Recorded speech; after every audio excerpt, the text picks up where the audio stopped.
Olá pessoal, aqui é o Pedro Cavaleiro. Nós vamos hoje falar sobre o Java, o Caminho das Pedras. Como iniciar no Java. Meu nome é Pedro Cavaleiro, eu sou javeiro desde 2001, já sou desenvolvedor, arquiteto de software, instrutor de Java. Atualmente atuo como arquiteto de sistema na Ericsson e instrutor no curso de Java da Season, ok? E aí, quem de vocês está iniciando no Java? Quem que está aí na faculdade? Quem que está mudando de carreira? Né? Eu sei que quando a gente está na faculdade a gente fica um pouco perdido. Quando a gente está mudando de carreira, então a gente tem várias outras questões na cabeça. A gente não vai conversar exatamente sobre isso hoje, mas eu queria entender um pouco em que pé vocês estão. Coloquem aqui nos comentários, por favor. Né? Eu digo para vocês o que eu gostaria de ter aprendido quando eu comecei a estudar Java.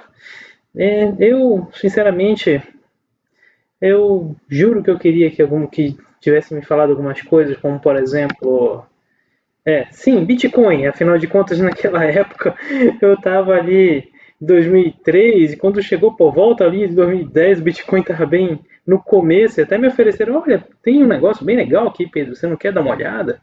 Compra um pouquinho aí, vai que melhor, vai que cresce, né? Eu acho que cresceu e eu não comprei na época, enfim. Mas tudo bem, vamos lá. O que me disseram na realidade é: aqui você vai aprender Java. Foi isso que me falaram. Né? Esse aqui você vai aprender Java foi quando eu entrei. Na realidade, quando eu comecei na minha carreira, eu queria ser hacker, né? Como todo mundo da minha época que assistiu Matrix muitas vezes. Mas a programação também era uma coisa que me interessava e eu comecei a participar do grupo que estava programando Java lá no Centro de Computação da Aeronáutica. E, não, Java é tranquilo, vamos lá, vamos estudar. É bacana, é legal, né? É bem legal, a gente sabe. Mas é bem tumultuoso, é bem complicado, principalmente naquela época em que a gente não tinha muitas informações. E até porque eu tinha acabado de sair da faculdade, acredito que vocês tenham sentido coisa parecida. A gente estudou muitas coisas, estudei sistemas operacionais, estudei administração de objetos, estudei estrutura de dados, engenharia de software, matemática. Nossa, como eu estudei matemática, afinal de contas eu fiz engenharia da computação. E no final das contas, quando você de repente começa a programar, parece que você não aprendeu quase nada. É essa a sensação que eu tinha. Então eu ficava me perguntando, nossa, o que está faltando, né? O que eu preciso ter aprendido na realidade? E aí eu comecei a analisar com o passar dos anos e pensar, bem, como é que eu traço um caminho para quem quer aprender a programar em Java? Como é que eu chego nisso? Eu tenho que, lógico, perguntar para mim mesmo, qual que é o meu objetivo? Né? Aonde que eu quero chegar? Que tipo de desenvolvedor eu quero ser na minha carreira? Eu sei que vocês vão responder, eu quero ser do tipo empregado, Pedro. Não, tudo bem, eu entendo. O tipo empregado é realmente muito bom. O problema é que nesse momento, quando a gente está no início, o nosso recrutador pode. A gente vai tentar aplicar para uma vaga e a gente se sente como o Hulk conversando com a anciã, né? Você está há cerca de 5 anos muito cedo. E porque a gente ainda, por mais da faculdade, aquela sensação de não saber nada continua, certo? Então eu penso com meus botões, bem, ok, vamos então ouvir um pouco aquilo que eu gostaria de saber, né, desde aquela época. Eu posso dizer que existem alguns tipos de desenvolvedor Java que a gente pode mirar para ser. Então eu posso ser desenvolvedor web, que é um dos mais comuns, na grande maioria dos desenvolvedores Java, desde que começaram na minha época, começaram com esse conceito de ser desenvolvedor web.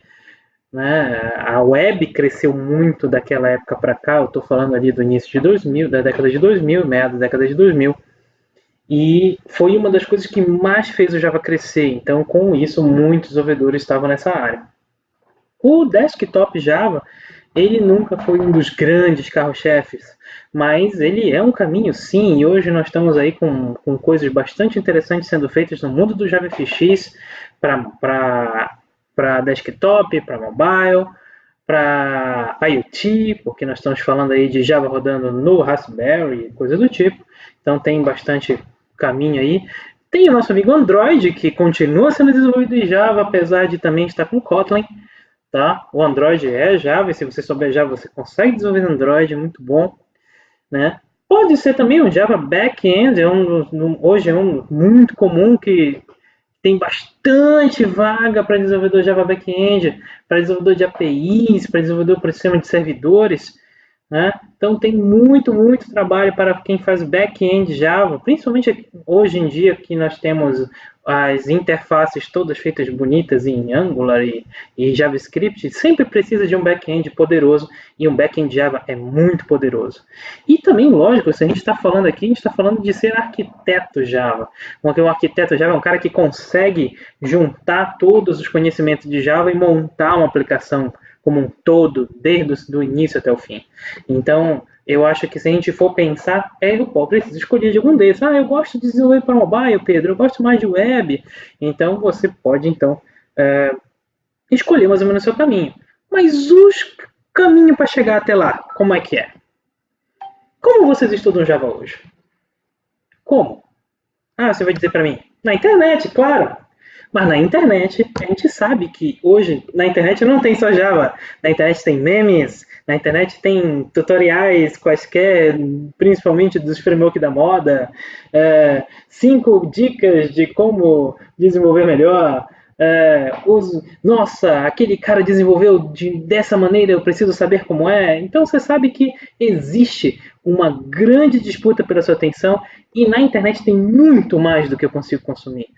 Tem muita coisa boa, mas é muita coisa. Esse que é o problema. Muita coisa.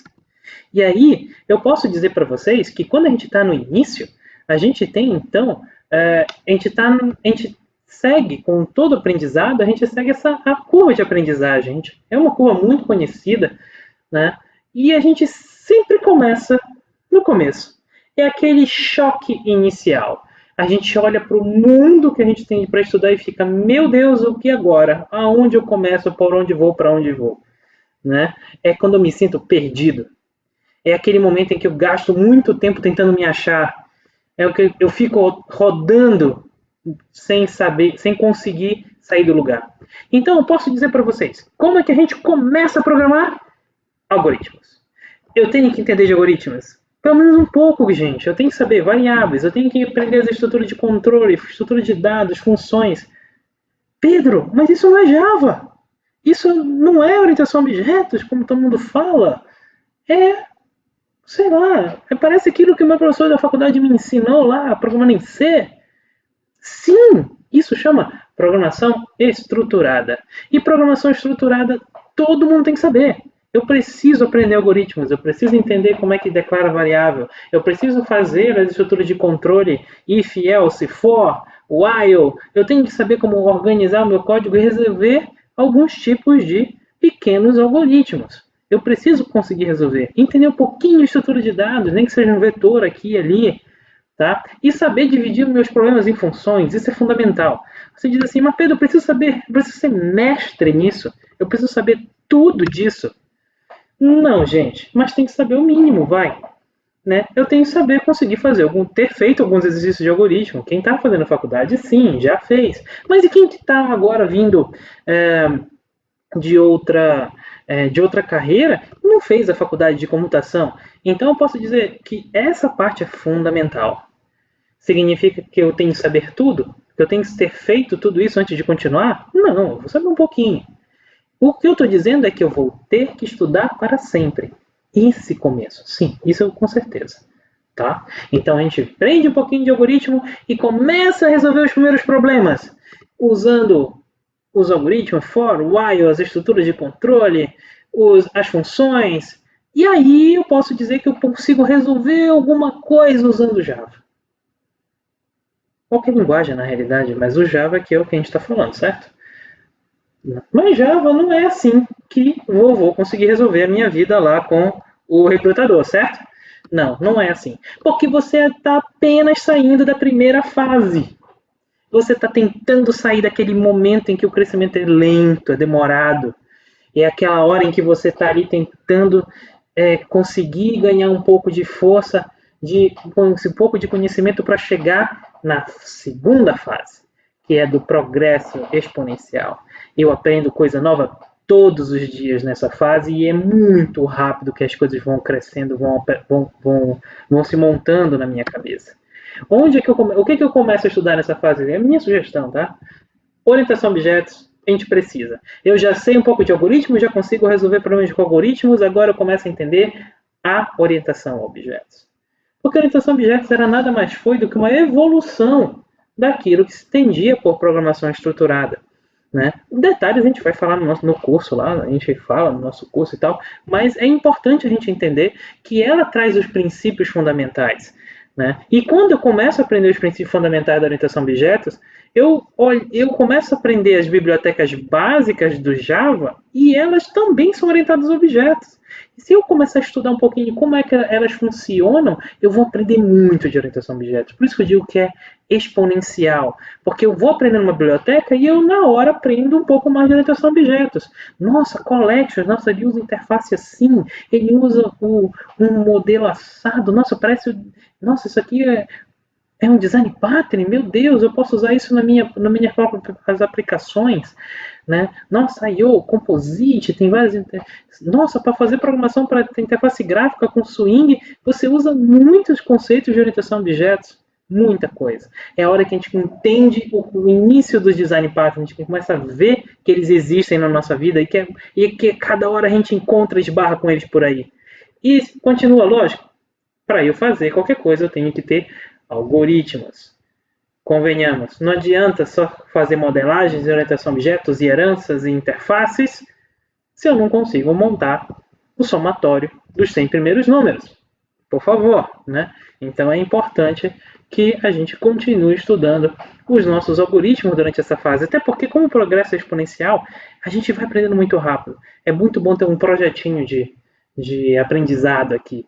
Né? Eu gosto de alguns projetos nesse momento, quando é um momento de muito início, por exemplo, eu gosto de usar o jogo da velha, porque eu consigo fazer interface, eu consigo fazer algoritmo, eu consigo fazer várias coisas com o jogo da velha. Enfim, e aí a gente vai passando um pouquinho mais de tempo, não é muito tempo, não estou falando de muito tempo, tá, gente? Eu estou falando de alguns meses, né, nessa nossa jornada aqui, e a gente então chega na terceira fase, que é aquele momento do eu acho que eu já vi isso aqui antes. Quando a gente começa a perceber que toda novidade se liga com alguma coisa que eu já vi. Então eu começo a entender que as coisas não são totalmente disjuntas. A gente tem relacionamento entre elas. E isso é fundamental para o nosso aprendizado. Quanto mais a gente consegue juntar um conhecimento novo com o conhecimento que eu já tenho, mais rápido eu aprendo. Viu? Isso é uma dica, anotem. Beleza? Anotem. E aí, nesse momento, eu começo a estudar, então, os principais frameworks. Afinal de contas, é agora que eu vou começar a responder aquilo que o meu recrutador está pedindo para mim. O meu recrutador está pedindo Spring, eu vou lá e aprendo Spring. Meu recrutador tá falando para eu aprender JPA, então é JPA. E eu começo, lógico, mas o meu recrutador vai pedir um monte desses aí, Pedro. Claro que você não aprender todos, vai. Você tem que saber os mais importantes. É nessa hora que você ter uma lista de quais são aqueles que estão ali no mundo mais importantes é fundamental, tá? E aí, lógico, dependendo de qual tipo de sistema, de qual tipo de trabalho que você quer. Você quer falando de web, mobile, desktop, banco de dados, enfim. A gente começa, então, a, nesse momento, dividir os caminhos. Porque não dá para aprender tudo, vai. Eu tenho que escolher algum lado. E aí você pode dizer, mas eu vou tentar então nessa empresa pedem muito web. Tá bom. Nessa empresa pedem muito Spring. Tá bom. Essa empresa é de Android. Ok. Pode ir. É exatamente o momento em que eu começo a dividir as coisas. É aquele momento em que eu estou ali agora chegando um pouco mais naquela fase em que eu consigo entender melhor as coisas. Eu já começo a juntar as grandes peças, orientações a objetos, algoritmos, sistema e aí sim os frameworks. E aí pronto, a gente então começa a conseguir juntar as coisas. É aquele momento que a gente chama de proficiência, né? Aquele momento que eu tenho naturalidade com a linguagem, o pessoal fala alguma coisa, eu já consigo pensar em o que eu vou escrever na linguagem. Né? Eu já consigo pensar em classes, eu já consigo pensar em qual framework eu vou precisar, como que eu vou precisar usar o meu framework para chegar naquela solução. né? É aquela hora em que parece que tudo faz sentido. Né? Quem viu Matrix lembra, né? Blonde hair, brown hair. É a hora que eu consigo olhar e ver a Matrix. É aquele momento em que eu digo, nossa, realmente as coisas fazem todo sentido agora. É quando eu começo a ver que as coisas se repetem. É quando eu começo a aprender, eu começo a ver que os frameworks seguem os princípios similares. Os frameworks de interface gráfica como Swing, Android FX, Angular, todos eles funcionam mais ou menos dos mesmos jeitos. Os frameworks web, Struts, Spring VC, JCF, todos funcionam mais ou menos dos mesmos jeitos. E a gente começa então a identificar os padrões acontecendo na nossa vida. Né? Isso é fundamental, é a hora em que as coisas começam a fazer sentido. Isso, lógico, demora. Se você for lembrar, a nossa curva aqui, ela começa a ficar mais íngreme. É mais difícil ir chegando nessa fase, demora mais.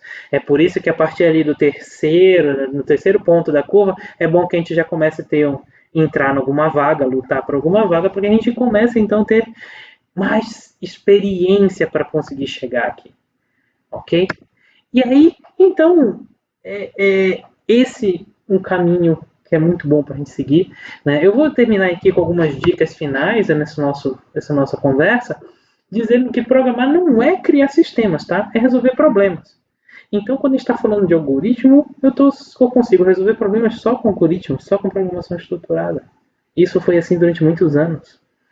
Ah, mas eu quero orientação a objetos. Você consegue resolver com orientação a objetos. A questão é que não é tudo que eu faço um software para resolver. Tá? Tem vezes que parte do problema não é feito via software. Eu tenho que entender qual que é o problema para que o software funcione. Eu tenho que atender o objetivo do meu cliente. Isso é muito mais bonito, muito mais fundamental do que uma modelagem perfeita. Modelagens perfeitas são boas? Boas, claro. Mas se ela for perfeita e não atender o meu cliente, de que adianta? Então eu preciso sempre lembrar que programar é resolver problemas. Ok? E última informação que eu posso dizer para vocês que estão aí na busca por essa vaga, tentando sair daquela frase da anciã, tem muito mais vagas para evolução e manutenção de sistemas já existentes do que para criar novos. Isso o que significa? Que tem muito mais vagas para coisas para frameworks, para bibliotecas já consolidadas no mercado do que para as novidades.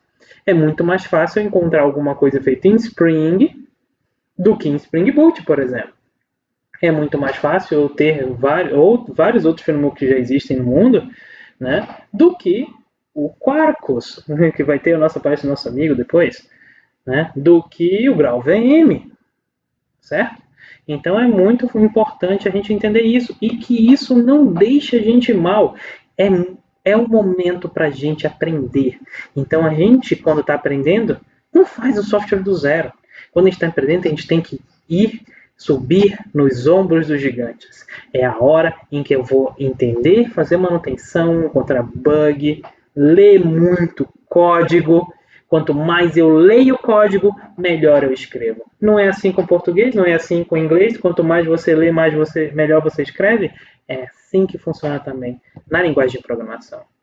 Beleza, pessoal? Então, é isso aí. Muito obrigado pela sua atenção. Eu estou aí nas redes sociais, no Twitter, no LinkedIn, no nosso canal aqui do YouTube. A gente agradece, então, a sua participação. Espero que tenha sido proveitosa, beleza? Qualquer coisa, qualquer pergunta, coloque aqui nos comentários que a gente está aí respondendo, tá bom? Valeu, obrigado!